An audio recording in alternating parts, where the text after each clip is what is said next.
అందరికీ నమస్తే అండి. ఈరోజు అయితే మనం పెసరట్లు అయితే ఇవ్వబోతున్నామండి. మనం 2 గంటల ముందుగా పెసరపప్పును అయితే నానబెట్టుకోవాలండి. ఈ విధంగా నానిన పెసరపప్పుని ఇలా రుబ్బు రోటి మీద మనం మెత్తగా రుబ్బుకోవాలండి.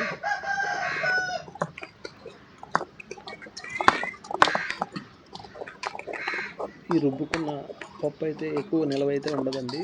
మనం వెంటనే అయితే మనం అట్లయితే వేసుకోవాలి.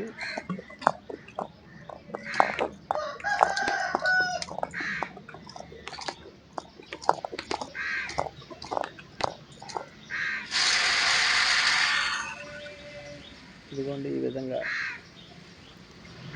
మరీ పల్చగా కాకుండా ఒత్తుగా కాకుండా ఈ విధంగా అయితే పెసరట్లు వేసుకోవాలండి. వాటి మీద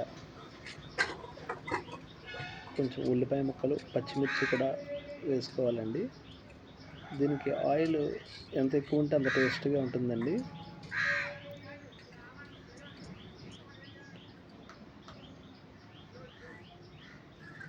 వేసుకుంటావా? అదే వేసుకో.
గానుగతో పెసరట్లు వేసుకున్నట్టయితే చాలా అంటే చాలా టేస్ట్ ఉంటుందండి.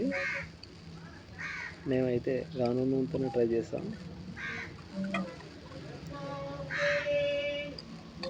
మా వీడియో నచ్చినట్లయితే కనుక లైక్ చేయండి, మా ఛానల్ని సబ్స్క్రైబ్ చేసుకోండి. Thank you for watching.